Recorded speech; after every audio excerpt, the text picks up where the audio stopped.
আসসালামু আলাইকুম রহমতুল্লাহ।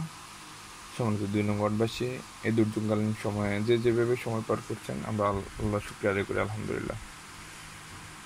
আপনাদের জ্ঞাতার্থে দিয়ে একটি কথা বলা, সেটি হচ্ছে, আপনারা জানেন এই দুর্যোগকালীন সময় ছাড়াও আমি আপনাদের পাশে সবসময় সবসময়, বিশেষ করে আমার ওয়ার্ডে যেসব মুদি দোকানদার, সম্মানিত দোকানদার বিন্দু রয়েছেন, ওনারা তো ভালোভাবে অবগত। দুর্যোগ ছাড়াও আমি আপনাদের পাশে, আমি আমার সোর্স অফ ইনকাম অনুযায়ী দাঁড়ানোর চেষ্টা করেছি, আলহামদুলিল্লাহ। সেটি আমার অব্যাহত থাকবে যদি আমার আয় রুজি রোজগার সঠিকভাবে থাকে ইনশাআল্লাহ, এবং আমি সুস্থ থাকি। আপনাদের অবশ্যই দোয়া প্রার্থী। তো তারই ধারাবাহিকতা আমি অলরেডি আপনার 6 মনের মতো আটা বিতরণ করেছি। 4 মন, 4.5 মনের মতো আমি আলু বিতরণ করা শেষ করেছি। এর মধ্যে আরও কয়েকজন লোক বাকি রয়েছে, তাদের কাছে আমি পৌঁছাবো ইনশাল্লাহ।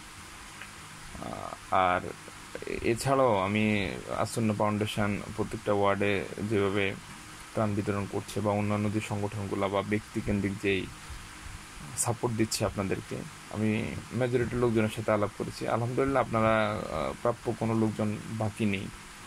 যা পেয়েছেন আপনাদেরকে আমি বলবো শুধু আপনারা শুকরিয়া আদায় করেন, আলহামদুলিল্লাহ। কিছু লোকজন আছে শুকরিয়া আদায় করতে চায়নি, পাইনি, খাইনি, কেউ দেয়নি, এই কথাগুলো বলছেন। আসলে এতে করে আপনারা আপনাদের ব্যক্তিত্ব নষ্ট করছেন।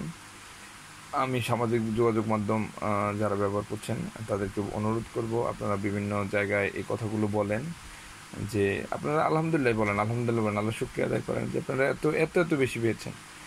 দুর্যোগকালীন সময়ে কখনোই বিগত সেশনগুলোতে আমি 98 বন্যা দেখেছি, 2004 বন্যা দেখেছি, এর আগেগুলো আমি দেখিনি। কাজে আমি বলবো যে এত বেশি ত্রাণ, এত বেশি সহযোগিতা আর কখনোই হয়নি। এটা হচ্ছে বাস্তবতা। তো আপনারা আল্লাহ শুকরিয়া আদায় করেন, আলহামদুলিল্লাহ। পর্যাপ্ত পর্যাপ্ত দিয়েছে মানবিক সংগঠনগুলো, বিভিন্ন ফাউন্ডেশনগুলো, বিভিন্ন ব্যক্তি। আমি আমার অবস্থান থেকে নগণ্য চেষ্টা করেছি। আমি আপনাদেরকে বলবো, আপনারা যদি সামর্থ্যবান হয়ে থাকেন, খামাখা এগুলোর পিছনে ঘুরেন না। যারা সামর্থ্যবান না, যারা সচ্ছল না, তারা চাইবে তাদেরকে দেওয়া যায় বা বলা যায়। আর আমি আপনাদের সবসময় আছি। আমি দুর্যোগকালীন সময়ের জন্য না, আমার যদি আল্লাহ সহায় থাকে, আল্লাহ যদি রাজি খুশি থাকে, আমি সবসময় আছি। সেটা কম হোক বেশি হোক, আমি সাপোর্ট দেওয়ার চেষ্টা করবো ইনশাল্লাহ, আল্লাহর রহমতে। কাজেই ভালো থাকবেন, সুস্থ থাকবেন। আর যারা সাহায্য সহযোগিতা করছে, সবার জন্য দোয়া করবেন, সবার জন্য দোয়া করবেন। শুধু টাকা পয়সা দিয়ে সাহায্য সহযোগিতা করলে নয়।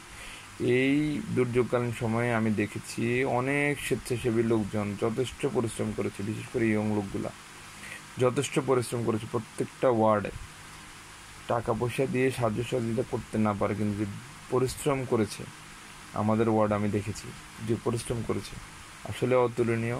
দোয়া করবেন, অন্তর থেকে দোয়া করবেন, আল্লাহ তাদেরকে উত্তম জাযা দান করুক।